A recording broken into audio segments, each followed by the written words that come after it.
Welcome back to Alabama Care. I'm McCartney Hagar, and today I'm here with Ashley McLeroy, a rehab engineer from ADRS. We're going to be talking about assistive technology.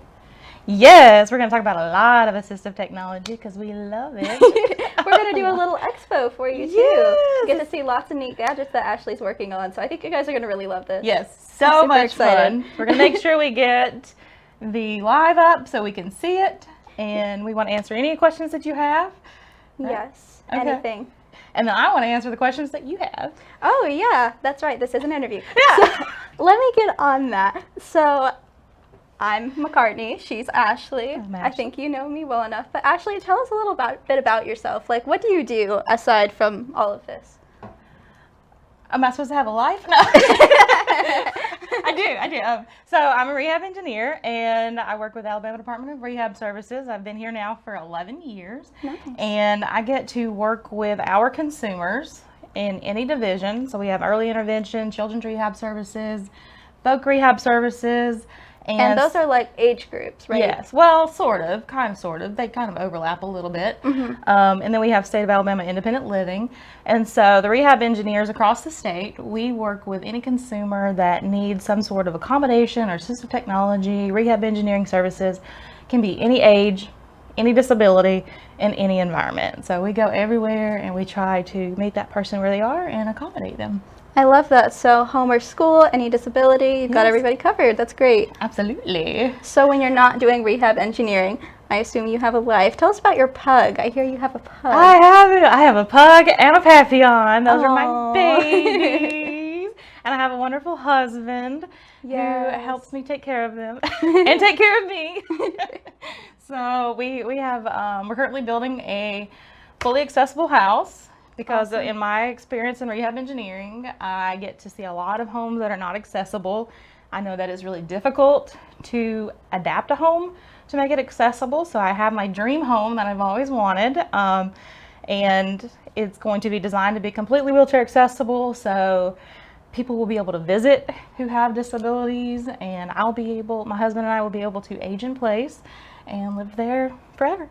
I love that. I love that you're kind of rolling with the fact that disability is part of life, you know. It absolutely is. I mean, at some point, everyone is going to be impacted by a disability, and it's not a sad thing, and it's not a life-ending thing. It's just part of life. When you get older, you lose functions that you used to have. When you're younger, you don't have the functions, you haven't developed functions that you might have in midlife. Right, ability varies so much. It's just natural part of being human, you know. And I love that you're preparing for that and making it so, you know, you can have disabled friends and have them not like this high on the table or something. Yes, or not be able to go to the bathroom. Oh my gosh, I could make a whole broadcast about that, but we're not going to. Another time. Another time. Do we have anybody visiting yet? Oh, yes, somebody's talking about my pug. She's a cutie, I promise. Oh, thanks, Lacey. I'm glad you're watching again. We love you. And we have Hang and Tabitha. They both work with our agency as well. Oh, that's awesome. Tabitha is our assistive technology specialist in Huntsville. So she specifically works with high school students and works with accommodations that they might need. Would you like to see some of those? Absolutely. Let's go ahead and show off our first one. We just so happen to have a few things here that we can show.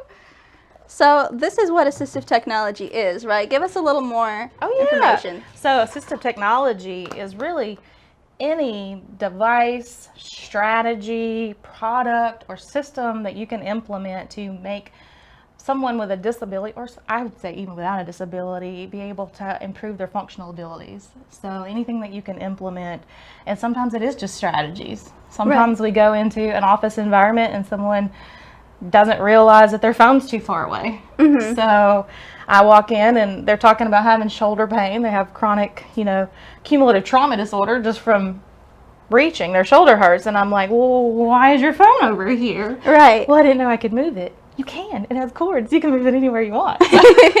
So it could just be a strategy of putting something in a different place or using your calendar differently. So yeah, sometimes it can be hard to think of that stuff on your own because you're so used to just your routine. Yes, it really is, because you are used to your routine, and trying to implement something new can be difficult.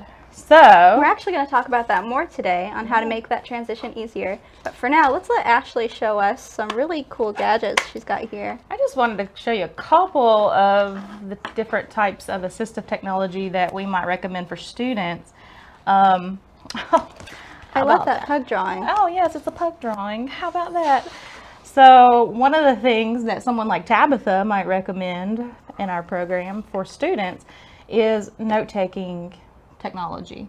And it can be really difficult depending on the person's abilities. It could be ADHD related, it could be anxiety related, it could be a physical limitation, it could be hearing or vision limitations that makes it difficult for them to take notes.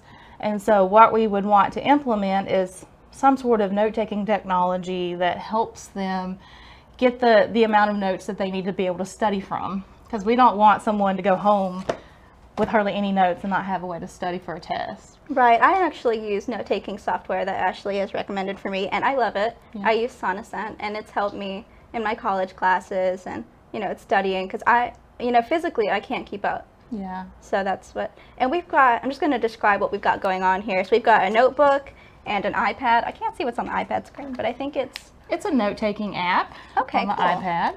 Yes, so we have the Livescribe Smart Pen here. It's a little bit thicker than a regular pen, and it is a digital pen. And what it does is it pairs with the iPad. Now, this is two separate things. This app is different than what works with this pen, but this digital pen will connect with the iPad to record audio that syncs with your handwritten notes. Oh, so nice. It's a little difficult to demonstrate in this setting, but that's why we're here across the state to be able to show this to you one-on-one. So when you're writing notes in this notebook, it will record the audio, and then when you go back to the app where it's recorded, you'll be able to tap on the notes that look just like your page, and you'll hear the audio playback. So if you miss something in class, you'll be able to go back and listen and fill in more notes later. Oh, that's so cool. And this app, which is called Notability, is really cool. On the screen here, we have a PowerPoint slide that I've imported into Notability, and I can take notes and record audio directly in the app. And so I can highlight the PowerPoint slides, I can make notations of things that they're talking about on the slides. I can type notes, I can handwrite notes, I can take pictures of the board, put them in my notes, all of that synced with the audio. That's really cool. Yeah, it's really really cool. It's like you're back in class, basically. Yeah, and what's really cool about this is if you already have an iPad, the app is only $8.99. $8.99. Ashley has turned this into an ad for Notability. Next commercial. So that's really cool stuff that we can talk to students about. Yeah. And try to get them to accept using a note-taking device that lets them have ownership of their own notes rather than just using like a peer note taker that would give you a copy of notes. Right. I've used a peer note taker, especially when I've been absent for health reasons. And one of the things I've noticed about it is that you don't abbreviate things the same way as another person. Right. You don't shorthand, you don't your lexicon is completely different. So when you use someone else's notes, it's like you said, it's not personal. Right. You don't have any input over how you study. So I think that apps like that, especially with the price, because assistive technology is generally marked up, right? Unfortunately so, yes. Right. So like bridging that gap with financial things, because, disability community, we're not like in the 1% of wealth, right? We're not at the top of that normally. And you have a lot of other expenses that other people might not encounter. Right, exactly. So I think that app is great. I love the reasonable price tag. Well, and you know what? That. It was designed for anybody. It wasn't designed just for a person with disability. We just happened to find it and we implement it as an assistive technology. I think that's great. Yeah, that's cool. So I need you to tell me, what's your favorite part and your hardest thing that you have to do working as a rehab engineer? Well, because there's got to be things you love, and everyone has things they hate about their job, I can't talk about that on TV. Come on, Ashley, come on. Okay, so my favorite part of this job is being able to work one-on-one with your consumer. When I was graduating college with an engineering degree, I was pretty defeated by the job opportunities I was going to get, because I'm just a very extroverted engineer. I think we can tell. Yeah, maybe a little bit. And I didn't want to be stuck in a lab. And I was going around to the job fair and talking to the employers, and they would say, oh, you're going to be in a lab for 12 hours doing research. And I was just miserable. I was like, oh, this is not going to be fun. It was fun in college. That's not what I want to do. I've always wanted to help people with disabilities. So that's my favorite part of the job, is being able to work one-on-one with a person that your product that you're implementing and designing, you're actually getting to experience the final results as well. It's not like you're designing something in a lab and you never know who your end user is. Makes it more personal. Yes, and another fun thing about this job is we get to go out in the environment. Anywhere that someone works or goes to school or lives, that's where we go. We're not stuck in an office all day. Yeah. So it's not like your typical engineering jobs. And so I actually get pretty bored if I'm just stuck in the office. Last year was terrible having to stay in the office all the time and not get to work with my people. And so I would say the hardest part of this job, or the part that I like the least, is we just don't have enough people. We don't have enough rehab engineers in our state, not just in our agency, but in our state. We don't have enough people across the state who can provide the services that we provide. And so what we end up with are time limitations. And we'd like to spend all this time focusing on this person that really needs our services, but we just don't have the time to dedicate to them. And so that's something I would love to see improve over the years. Our staff has grown significantly since I started, and so I'm hoping that over the years we'll be able to prove the need. Maybe other agencies or businesses in the state will start taking on rehab engineering and learn about the service and provide more for our people across the state. Well, if you like the gadgets we have today, may I recommend Rehab Engineering Career? Yes. Come hang out with Ashley. We do offer internships and unpaid internships and, and job shadowing for any engineering students that might be interested in this field.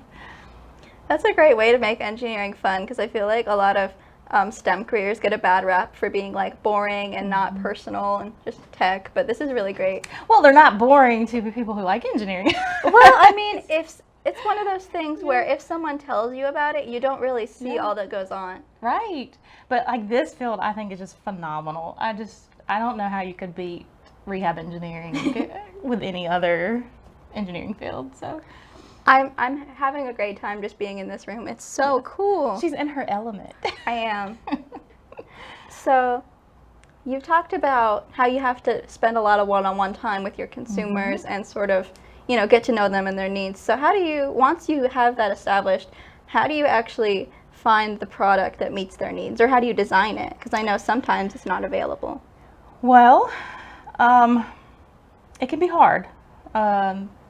There's a lot of off-the-shelf products that we can look at and purchase, or get the case manager to purchase, or direct the family to purchase it.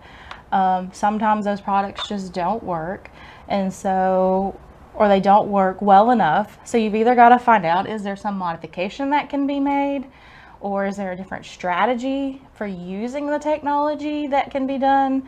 For example, the Smart Pen, it's designed for a note-taking tool, but I've used it as a reminder tool to create little audio guides that you can connect and the person can tap with the pen. And so you might need to adapt the strategy of how the technology is used. No one really comes to this job with the experience you need to be able to answer every question and recommend any product to every consumer, because everyone is so unique. Right. It doesn't matter if you have 2 different clients with cerebral palsy, they're going to have different limitations and different abilities. So we're not going to recommend the same products for them. And so it really is, it's part of the evaluation process, talking to the consumer, talking to anybody that's in their support group, like whether it's caretakers, employers, coworkers, teachers, any of those people, to figure out what limitations are being observed. And then, could it just be a simple fix? Like the phone. Right. Moving the phone. Or is there something that's going to be really more modification needed, which would require the rehab engineering part of it. Right, so you're saying there's a lot of high-tech and low-tech options out here for what you're gonna... Yes. And I like that you mentioned that no two people with the same disability are the same. Because Exactly. I follow and I talk to so many people with AMC, and I don't think any of them have the same presentation I do. Right. Like, our abilities are all over the place. Mm-hmm. So it's really, a diagnosis and one glance at a person really doesn't tell you enough. So Yeah. I see why you'd need a lot of people and a lot of time. Do you want to talk about our mouse modification? Yeah, actually, so speaking of this kind of thing in Yeah. AMC and time-consuming projects, Mm-hmm. I've got Ashley working on a project for me to help me use a computer. So she's been adapting my beloved Yes. roller bar mouse, which is assistive technology in itself. And these are the kind of projects we just long for. We Good. absolutely love them. And so what I'm showing you now is a roller mouse. It is designed as a bar that you can roll with your, basically it's designed for your thumbs. I just use one finger because I don't, you know, thumbs are... Right. I mean, it was designed for somebody to use underneath their space bar. So you would put this behind your keyboard, and I was going to pull out a keyboard, but I didn't try. And you would pull down your thumbs and use the roller bar. That's what it was designed for. Oh, really? I didn't actually know that. And it also has a wrist rest underneath it, and it has all the little buttons that you might, it actually has more buttons probably than your standard mouse. It does have more buttons than a standard mouse. It has smaller buttons that are like copy and paste, forward and back, and it has a scroll wheel. And you can also, it has a small button, round button that adjusts the speed of the mouse. But the way it was designed is this roller bar moves back and forth, and instead of taking your hand and moving a standard mouse around, you can just move this roller bar, and that does all the function of your cursor, moving your cursor as a standard mouse. Right, you just roll the bar forward and the mouse moves. Yeah, and you can even it's completely stationary, so you don't have to worry about chasing the mouse all over if you have a tiny range of motion like me. So it's really great. I love it. But yes, and it wasn't designed, I don't think, as assistive technology per se. It was designed probably just to be more efficient when you're typing, and you can just drop your thumbs down and use the roller bar. However, it can be used as assistive technology because you don't have to have full range of motion to use it. And so... And it's really easy to click, too. It takes, like, no effort. You love this mouse, right? I do. It's, like, my favorite. Okay. This table isn't a great height to really showcase how great it is, but I'll do my best. But, so the problem is... You can use this mouse, and you can use it wonderful. Oh, let me demonstrate. This is how I use it. Oh, yeah, let's lower that a bit. We are using assistive technology here with a height adaptable desk. I feel like we're really pushing it here. Like, everything is assistive technology. Everything! You get assistive technology. Hidden out like Oprah with cars. Yes. So here we have, you know, this is all the motion you need. I can do everything I need to do with just 2 fingers and like a finger's range of motion. Right. So the reason why we need to modify this mouse for you is because you're about to pursue college. Yes. And we would like to consolidate this mouse into a smaller footprint. Right, so the mouse is about maybe a foot long, maybe a foot and a half. Maybe a foot and a half. And it's about maybe 4 inches wide. Yeah, So yeah, or deep or long, or I don't know what dimension that is. It takes up a lot of space for needing so little motion. So, and I need to reduce the amount of space I'm taking up on my mountain mover, which is my mobile table that's on my wheelchair. Right, so she has, it's like a really high-tech lap tray. Yeah, pretty much. It's like a robot arm with a lap tray. Yeah, and so we want to conserve the space that we have and not have this giant mouse take up so much space. So we've taken an old roller mouse here, we've gutted it, and this is a prototype of what we're designing, so it takes up less space. This was 3D printed, and this is just a prototype, so you're going to notice some flaws here. But the idea is to not only consolidate the mouse, but also to bring it up to a height where you're not having to lean over so much to use the mouse. And so this this first initial box was 3D printed just to make sure our spacing fit. So I've got to be able to fit all the components, all the guts of the mouse. I've got to be able to fit it in there. And then I've got layers here because we're actually making our own switches. So rather than modifying the mouse with switches, well, we'll show you later what switches are. We're creating our own. It's basically adaptive little buttons, right? Yes. And these have been 3D printed in this lab right over there. Yes, it's all been wonderfully 3D printed. And so this is all for space testing. It actually goes this way. There we go. And then this would fit over the top.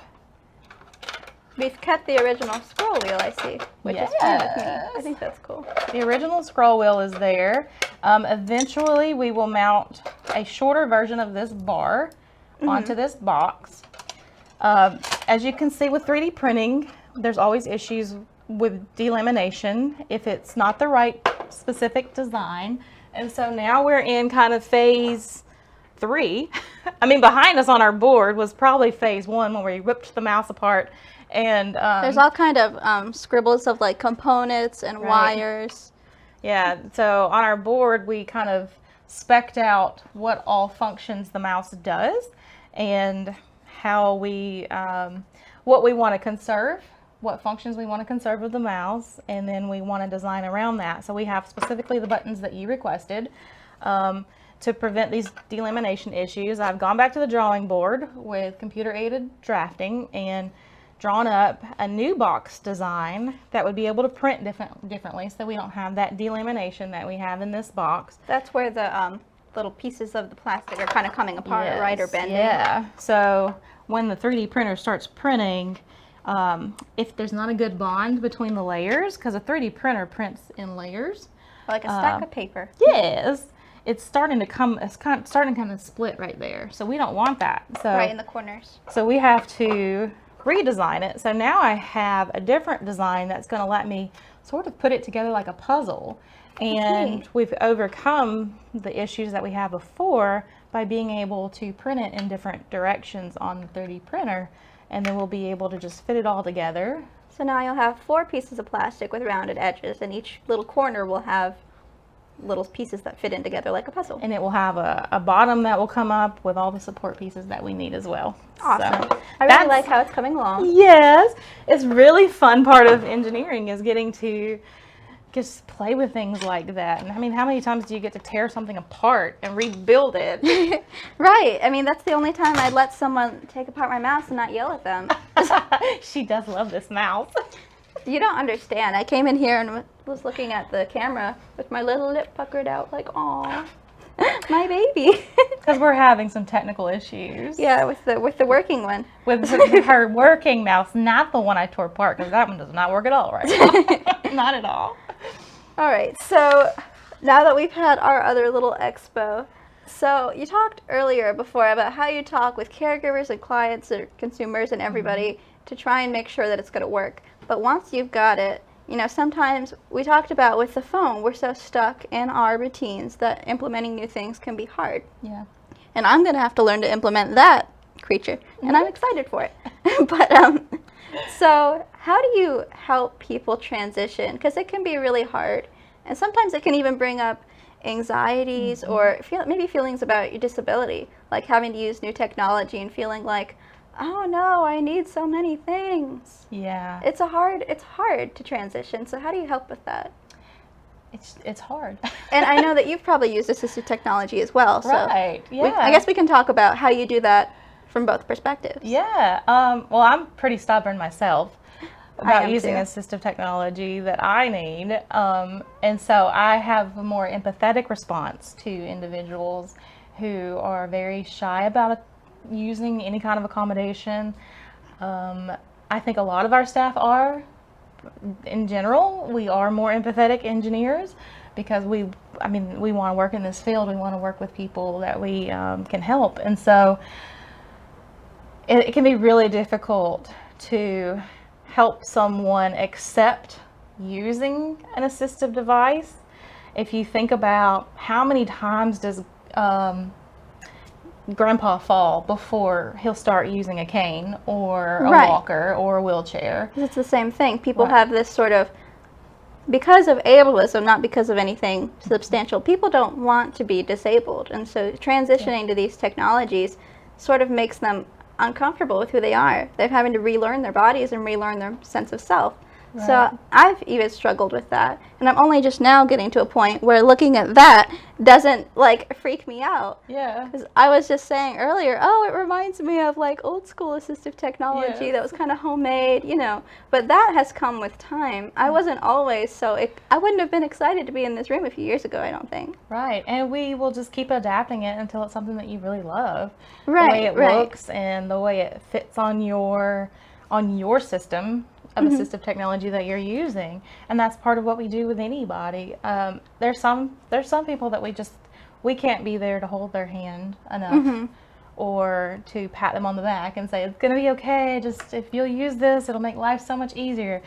Because we're short staffed, we can't be there enough to help someone implement the technology, but we can show them the benefits of the technology and we can plant that seed. Right. And then maybe a little while later down the road, they finally say, you know what, I would like to use that now. And so, I mean, I've had that happen where I've recommended something and the person just didn't want to use it. And they weren't being ugly about it, and I understood. They didn't want to implement that into their daily life. And then they call me later on and say, I'll use it now. Can you show me how to use it? Can you help set it up for me? And People just need time to get comfortable with it. Yeah, and you've got to prove that it will help. And so one of the things that our staff do is we learn how to use this technology. 90% of the time, I've already used the technology, trained myself, figured out how it can be used in different functions and capacities. And that way, when I'm demonstrating it to a consumer, I can say, oh, well, to overcome this limitation, how about we use this in a certain way? And let me show you how cool this will be. And I just, you just try to get really excited about it and just say, this is going to be really cool. And hopefully they'll absorb some of your excitement. Right. That's one thing I brought up with Ginny because we were talking about self-advocacy. And that's really important to try and make it sort of undo the stigma around things. Right. I mean, for example, I worked with one individual who was working at a retail store, and they were pretty independent. They did use a wheelchair, and they were like, I'm just having this one issue. This is it. I can't reach the register. I'm having this one issue. And seems like that's a pretty all big issue for being in retail. It is a big issue. And so that was what, they're very independent. That's great. They are a good self-advocate if they did need some sort of assistance from other staff. They just had not really used a lot of assistive technology. And so I was trying to recommend other things, but they said, no, I just have this one issue. And that's okay. Okay, well, let me tell you, there's some other things that we could do that might help. It's just an idea. I thought about doing that too. Yeah. It's like, I can get by. Yes. And a lot of times I'm used to being resistant. If it's more than I can get by, if it's, I can be comfortable and I can do this better, then I'm probably going to be a little bit resistant at first. Because like I said, a lot of it is just internalized ableism. We don't want to need more than other people. Right. Well, what ended But up that's happening, not really the case, you know? What ended up happening is once I implemented the accommodation for reaching the register, which was so simple, it was pretty inconspicuous. It was the quickest and easiest, simplest fix we could do to fix the problem. He realized it doesn't actually have to be this big elaborate thing that's going to set me apart from anybody. So he ended up calling me back and saying, you know what, I'm having issues with carrying things while I'm in my chair. Is there anything you can do to accommodate that as well? And I was so excited about that because I was like, it's a breakthrough. we can accommodate these other things, but I'm not going to force you. I think that's really to important do because you got to let people do it at their own pace. Yeah, it's literally just planting the seed, and then maybe the tree will grow, and maybe it'll produce fruit. I don't know. But. And I think a lot of what could help that is sort of if we as people, not just us, sort of helped make that not a big deal. Because I think a lot of times when you see an able-bodied person and they've got this cool gadget, it's like, oh, look, I can open doors with this little key thing. It's a hook. And, you know, everyone's like, oh, that's so cool. But then when we have stuff, sometimes people kind of, you know, stigmatize it. And the thing is, it's just as cool. It really is. Our stuff is objectively cool. I don't care who you are. It just is cool. Technology is changing the world of assistive technology. Just your everyday commercial technology. Like back in the day, you would have had to have this really, really outrageously expensive environmental control system to be able to turn your lights on and off, change your TV by voice, open doors. Now you have smart home devices. Yes. And so I have one and I love it. Exactly. And it's just commercially available and it's very inexpensive. When I say inexpensive, I mean compared to 10 years ago, what was available. And it's not considered assistive technology anymore. It's just technology. And I really think that all of us can use assistive technology. Right. You know, if you think about it, clothes are assistive technology and so are shoes. We make things to help us get around in our environment. Yeah, they also help us not be indecent, right? Yeah. Clothes are helpful for that. I think the original purpose was probably something to do with warmth. Yeah. You know, they have functional uses for everybody. But now we can go anywhere. Yeah. With clothes. See, I mean, if it wasn't for assistive technology, we wouldn't have a house, you know? Oh, yeah, a lot of it. I mean, cars. Right. To get from one point to another. It's the way we look at it. So sometimes we go back to the question and think about it. The way to help somebody implement technology, accept the technology, is just saying it's just a tool. Right. So that's it. Well, that was a great answer. I love that conversation. So, do we want to show off another piece of assistive technology here? We were talking about things that are cool, and I feel like Glasshouse kind of takes the cake a little bit and being really cool. So let's just talk about alternative computer access in general. As part of one of our assistive technology team and our rehab engineers do is we can look at how someone accesses a computer and see, is there a better way that they can do that? Is there technology available that can help them access the computer better? For example, we have different types of keyboards that we can use. I used to have one of those tiny ones. Right, and some people really like the tiny ones, especially if they're going to one-hand type. So this keyboard is a smaller black keyboard. The keys are pretty flat. It's black keys with white letters, so it has pretty good contrast.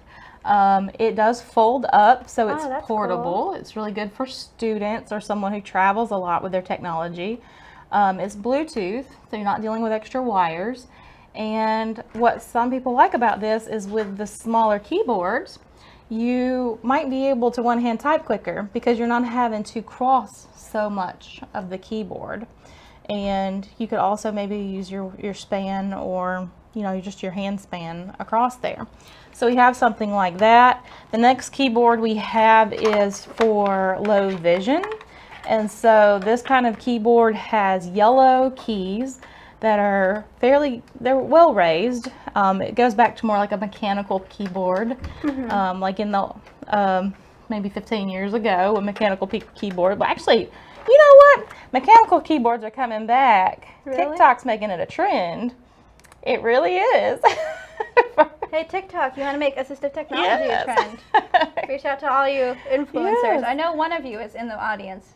I have seen youth want to convert their new keyboards with the sponge switches to mechanical switches because they love the sound of it. I also like the sound of those. I miss them. Yes. Admittedly, yeah, I get it. And it's kind of funny how that changed because they were changed because people didn't like the sound. It made so much noise when they typed, and we all want to feel like cool hackers now. Yes, you know? And so everybody gets to make all the racket. Well, this particular keyboard is high contrast for someone with low vision, and I use this just to trial it out in my office, and I couldn't tell you how many times people come by and go, I want that keyboard. I can see that keyboard because the letters are large, they're bold. Yeah. And it's just easier to see. And then you have some commands at the top that you can program to your computer. Oh, that's neat. Yeah, and so that kind of technology's been around for a while. And then we also have keyboards like this that separate. So it could be good for someone who's not comfortable bringing their hands to midline. Or it looks like a regular keyboard, essentially sawed in half, and the number pad is also it's too. like broken into 3 pieces, basically. This keyboard has 2 sections for the main QWERTY part of the keyboard, and then the number pad is also separate. I used to have a separate number pad too. Yeah, well, it helps depending on the person's limitations. It helps because you can set the keyboard halves in whatever position they need to be. So I may have someone who has very rigid posture, and so this keyboard needs to be in this position, and maybe this half of the keyboard needs to be in this position. So we can modify that. We can create stands in our workshop to allow those keyboard parts to fit where they need to fit, and then you have something like this. You also have people who maybe they might have a lot of shoulder pain. They don't like using this range of motion, and they can spread their keyboards apart. So that's really great. Yeah, joint contractures, there's a lot of stuff where it's hard to reach things. I tell you from experience. Right. So I really like that. This is a roller mouse that... Not like mine. This one has a ball. It is a it's ball a little square style with a ball in the middle. It does look like a square, and it has a ball in the middle that is surrounded by buttons, and you can program these buttons to click however you want. So if you're more comfortable left clicking here or there, you can program it that way. Some people like this because it also avoids that range of motion issue you have with standard mouse or mices. What do they call them? Mices. You can avoid that range of motion that is required for that you just move your fingers. Well, if you're working with someone who has nothing but finger movement, then this can do whatever they need to move the ball. It moves your cursor around the screen. Also, if you have someone with tremors, it can be difficult to use a mouse because as you're moving your cursor and you have tremors and you go to use that muscle function to click, it might move your cursor. Right. And so with this, you know that once you get to that point where your cursor needs to be, you cannot touch the ball anymore and then click separately. So that's a really cool, and there's tons of them, different varieties available. I've used a couple of those. They never really worked for me though. The ball kind of hurt the palm of my hand, but that's because I use it differently. Right. I think that would be better if you had tremors than roller mouse. Yeah. And I think we're going to talk about sensitive. What do you do if it doesn't work. So right. That's actually a legitimate concern. But sometimes it doesn't. It doesn't work try. Sometimes. This is a switch adapted mouse, and we can actually switch adapt mice in our workshop. But this one uses a joystick. And what I like about this is if someone already drives a chair with a joystick, that means they already have the muscle memory for moving a joystick. And I think that's really cool. Then we can plug in switches to the mouse, and they can access and click their buttons however they feel most comfortable to click them. So, side note, that would be great for disabled gamers. Yeah. I bet you just gamers in general probably. I love me some video games. I would use that. So I want to take a second to check the comments. Okay. See how everybody's doing here. So Cassie Ann Shropshire says, I love telling Alexa to turn off my lights. Me too. I have a Google. You get in bed and you're comfortable and you can just tell her to turn off the lights. It's so nice. Yeah. And then if you hear you think there's a spider on your leg in the middle of the night, you can just turn that on. Don't yell at her though, because she might not listen. Also, Ang Nguyen says, yes, ASMR. Exactly. That's what the whole clicky keyboard is about. It's a nice sound. Oh, another TikTok trend, right, Hang? I'm on board for that one, actually. Thank you, guys, for commenting. Yes, thank you. Debbie Johnson says, so many people would benefit from a note taker. They really do. It really would, and I think that could even be helpful at work, if you have work meetings and things like that. It really does. We've implemented it in work settings as well. Or just for people in general, they go to the doctor's office and they can't remember what the doctor told them. That's such a good idea. They can record that meeting and remember how often am I supposed to take this medication? Or see, I have anxiety too, and sometimes when I'm in those situations, my head is it's everywhere but where it needs to be because I'm so just yeah. Well, sometimes it's hard to communicate with a doctor because it's a very intimidating environment, period. Right. It's so sterile and clinical, and so you're not in a comfortable space, which is why I like that we go out to like people's homes and stuff. I like that we're not in like a clinical, sterile environment. This is the coolest though. You like my office? I do. So, Cassie says very extroverted. And Yes. Tabitha Spivey says, Notability is awesome. Yes. Yes, it is. Thank you guys so much. Yeah, thank you, for everybody. commenting. So do you want to talk about your favorite? Yes. Or one of your this is one of favorites? my favorites. So we were talking about alternative access for computers. And this is... Do you want to wear it or do you want... I'll wear it. yeah. Okay. I feel like that's the best way to show it off. Yeah, it's kind of hard for me to make sure I get it on your ear though.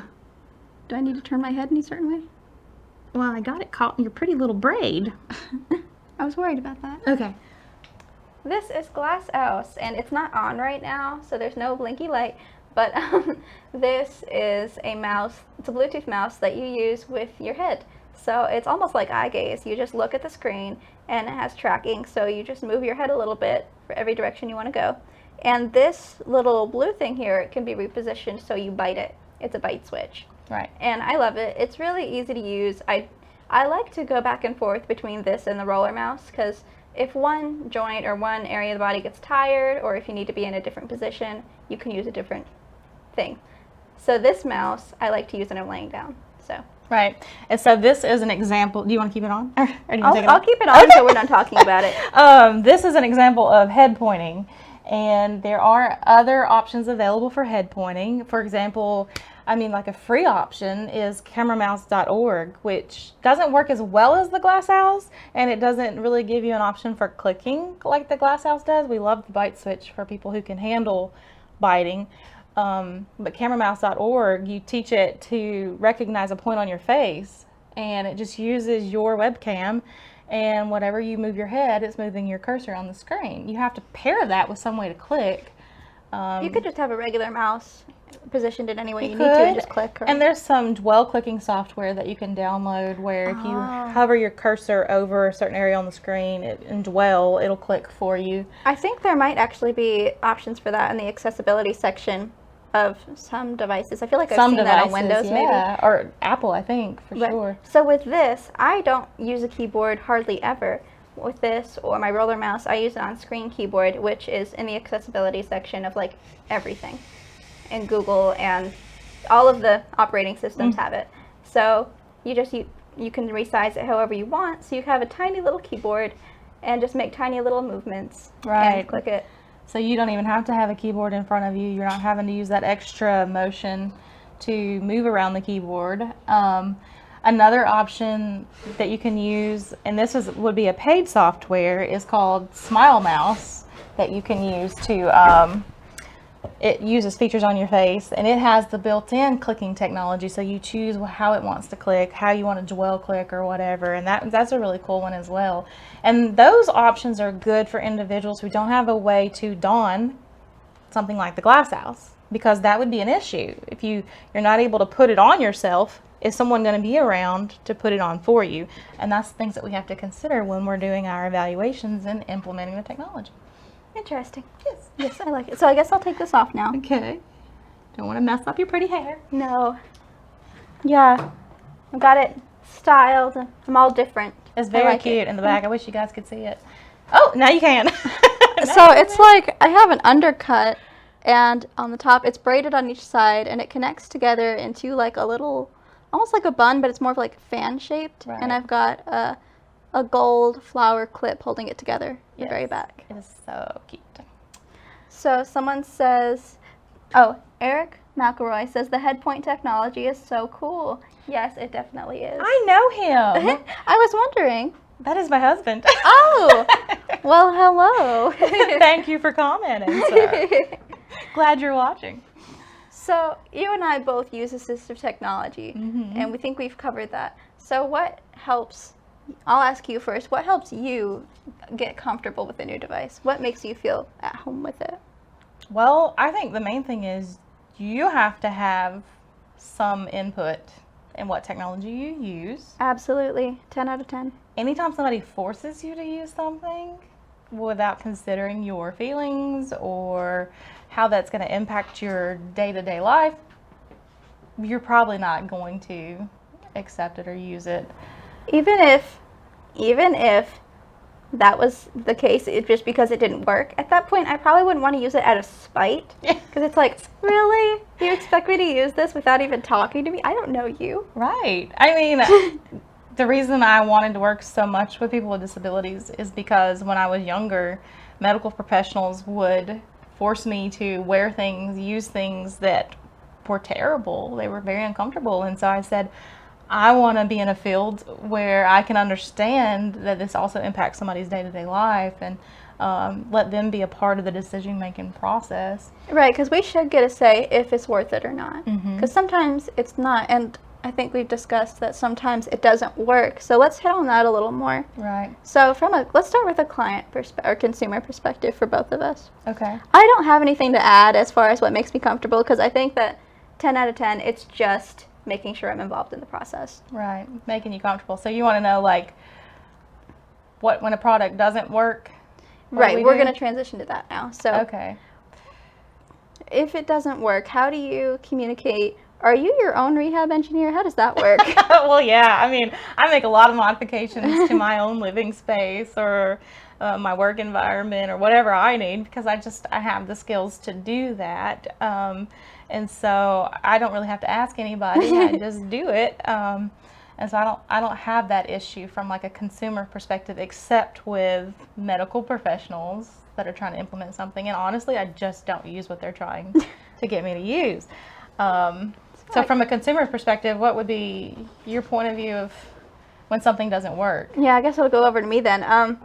So it's kind of hard because you know that someone has put a lot of work into making it useful, into picking it out, and probably learning to use it themselves. So when it doesn't work, it's sort of, they're going to be disappointed and you're going to be disappointed.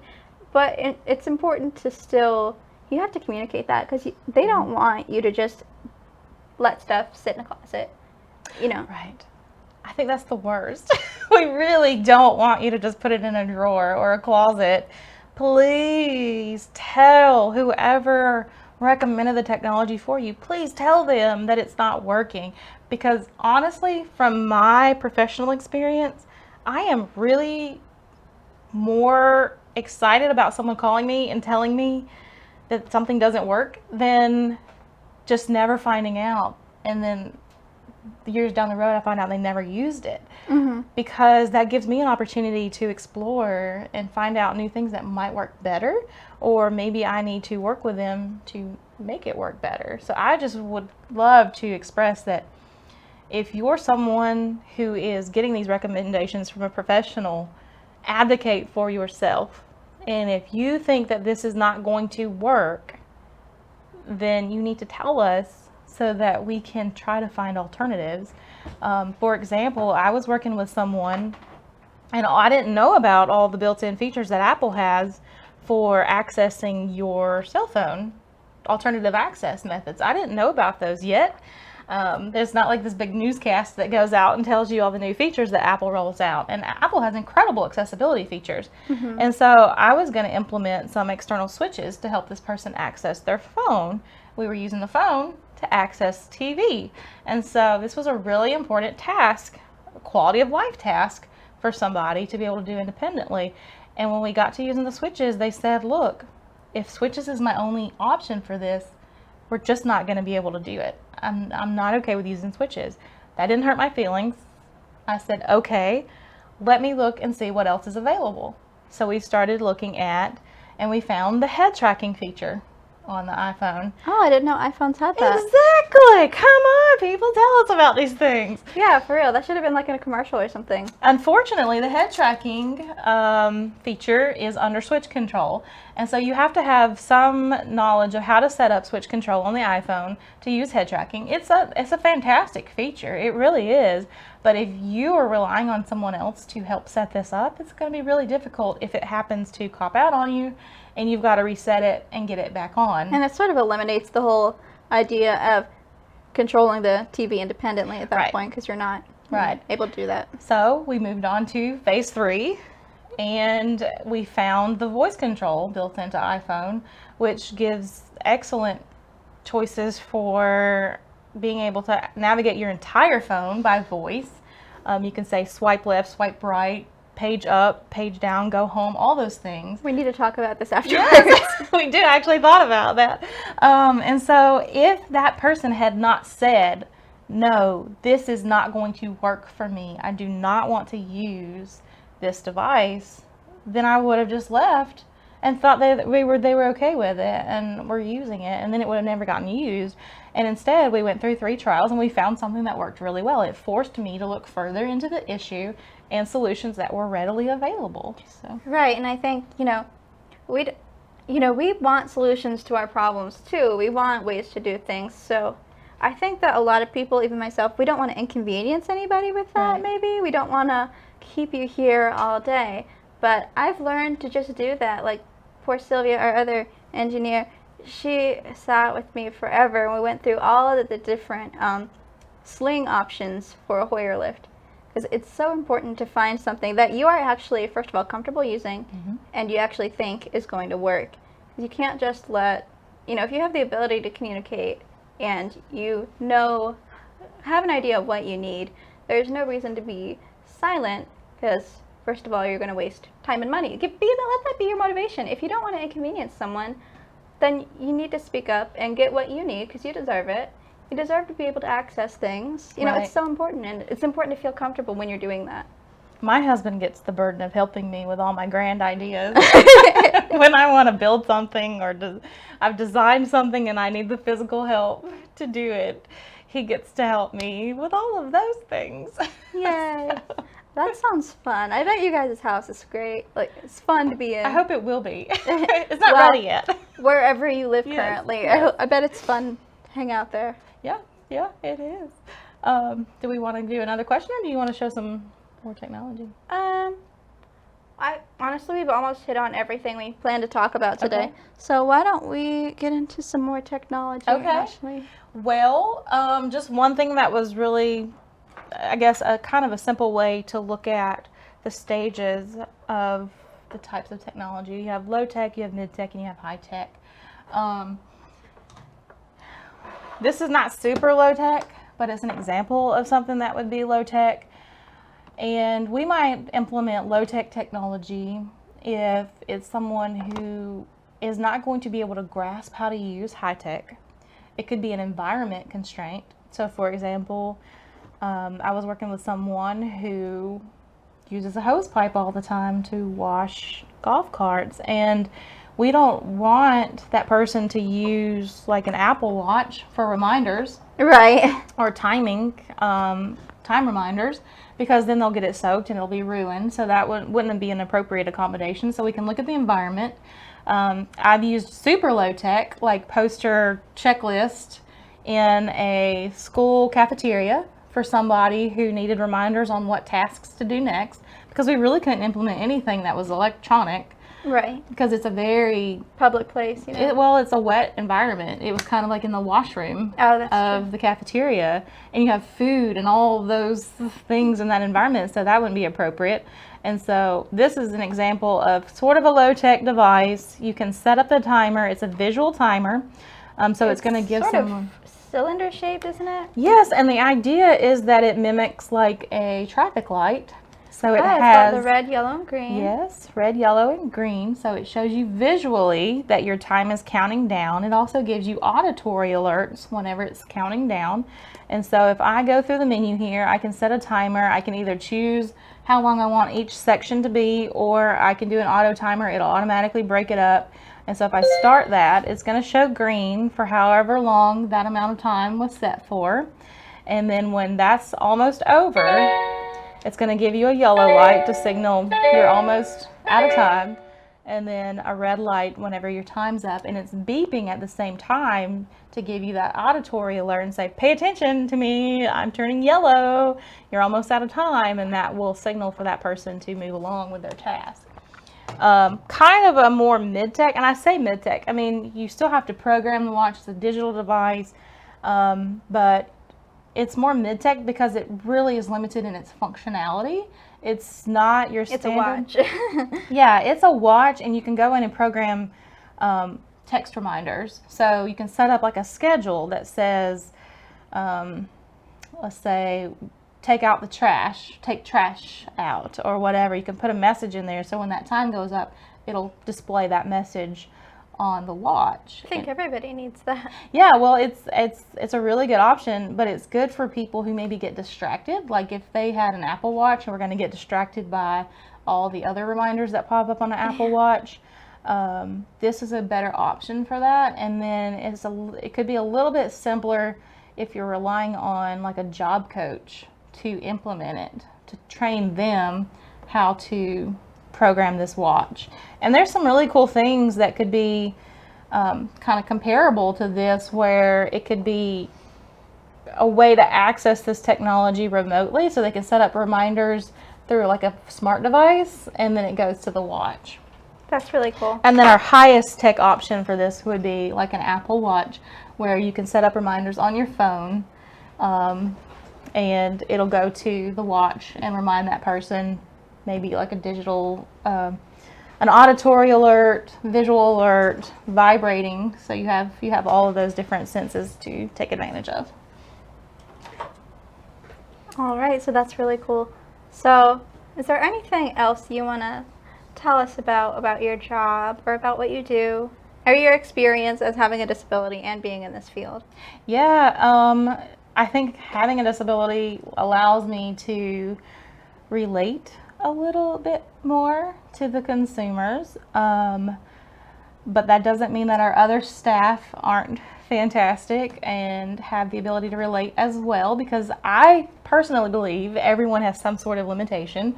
You might not be the best at math, or you might not be very creative, and so you might be limited when you go to a painting class with friends. Right, everyone's been frustrated because they weren't in a position where they were able to do something at the level that was, everyone would expect, know.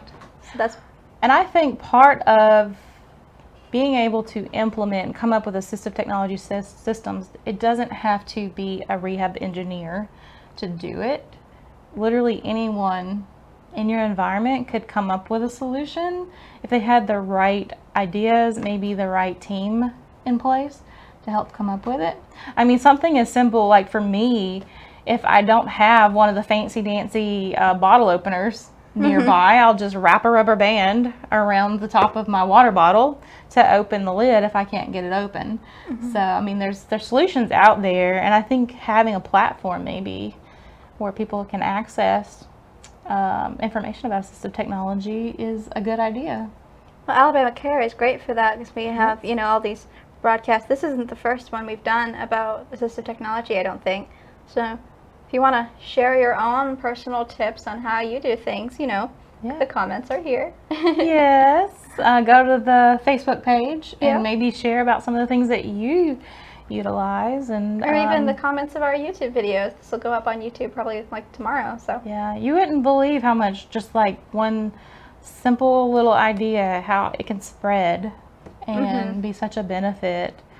That's how we have TikTok trends. Yes, the TikTok trends. I was trying to think of one that might be a good example of how people started using something to make a task easier to do because of TikTok. But I can't think of one off the top of my head. I'm gonna be honest, I don't have it. I don't have TikTok either. I just see, for me it bothers my anxiety because I never know what's gonna come next. I'm like, oh my goch, now they're singing, and now there's all these noises and flashing lights. And I can't watch stuff like that because my dogs will bark if there's barking dogs, which is you can't really avoid on any TV or movie or anything. No. So I think we have one more thing we want to show you. Yes, and this one is great. So we've been talking about, assistive technology is for everybody, right? And that includes kids. So you can adapt to anything, really. Yes.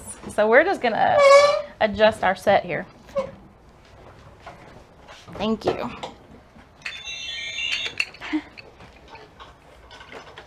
So I'm going to demonstrate switch-controlled toys.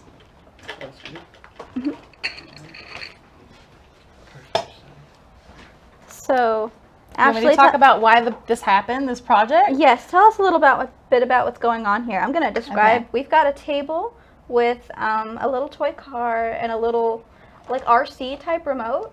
It's very colorful. And then mounted to the table are 2 arms. Each has a button, and my head is between them. Yes. So why am I doing this, Ashley? Okay. So if you go back and you watch Karen Baggett, our speech therapist, she probably talked about cause and effect. And that is a really important step in communication, because cause and effect teaches someone that if I do this result will happen. And that leads to choice making. And choice making can lead to communication. Do I want milk or do I want juice? And so in those early ages and those steps, or even after someone's injury and they're trying to redevelop their communication skills, we might have to go back to cause and effect. And one of the cool ways to do that with children is modifying toys. And this is a really fun project we're doing. I'm working with some engineering Society of Women Engineers to help modify these toys. We're going to do a toy drive, and then we are going to do modification workshops to modify these toys that we can donate to kiddos with disabilities. And so this toy is a remote control car. It's typically controlled with 4 buttons. So you have a forward, a turn, and you have a sound and a change sound button. So it requires the use of 4 buttons. But we want to modify that for someone who maybe can't use fine motor to actually use the toys. Let me turn your sound off for a second, little guy. Okay, so what we have here is kind of standard. If we were going to do head control on switches, we would somehow mount the switches using an arm. This is a commercially available arm that you can purchase, and it has joints that you can adjust for positioning. And then you can place those buttons next to the person's head, their elbow, their knee, their foot, whatever area they have for targeting. And then we have those. We switch modified this. We added jacks here so we can plug in these ability buttons, these switches. And then McCartney is going to demonstrate how that works. So first, whoa, okay, I've done it. I've moved the car. No arms needed. What does this do? Oh, that's that forward. One goes forward. Okay, now that one goes back. What is this? There's a little red button on the table. I want to see what this one does. Oh, yes. And the sound is back. And so it's playing a different sound than earlier. Yeah, so that one actually switches the songs, and the other one turns the songs on. And so we've modified all the buttons. This kid is going to have a lot of fun. Yes, with this. It is so much fun when you put this in the floor and it goes wild. Oh, yeah, I think the floor is a good idea because this table is not quite cutting it. Okay, and so we have another option here. So this would be a good toy for maybe a child with a vision impairment. And so I've also mounted this one just so you could maybe mount this in front of the child's face so they could see it a little bit easier. This particular switch is different than the ones that McCartney was using, and it can be accessed by it's like a lever switch. And you just kind of bend it. Yes, any way that you use this switch, when you bend it, I want to try that. it will activate the switch. Whoa. And it's very easy, I think, to push. And so you can actually push and hold it, and that'll keep the light on. And that's engaging for a child It's engaging for me. Yeah, somebody that likes the light stimulation. It's like a rattle almost with a globe, and then there's a star on the inside, and it spins around with all these lights when you flip the lever. All kinds of lights, and it doesn't matter how they hit it. I mean, they could hit it with their head or their hand or whatever. I wish I could go back in time and give these things to myself as a kid, because that would have been awesome. Yes. I could never press buttons on those toys with lights and stuff. Well, it'd always be too hard to press. And the reason that we're doing this toy drive is because if there's companies online that sell switch modified toys, but they double or triple the price because it is taking their time to modify the toy. So and they know they can get more because we're a quote, smaller group of people. Yeah, it is a little bit of an upcharge to have a disability, right? So, like the pink tax, but for whatever the color of disability is. yeah, so, well, we want to try to eliminate that and provide these toys to kids for free. And all it's costing us is the toy and the materials like the switch jacks and the wire and solder and everything that we need to modify the toy.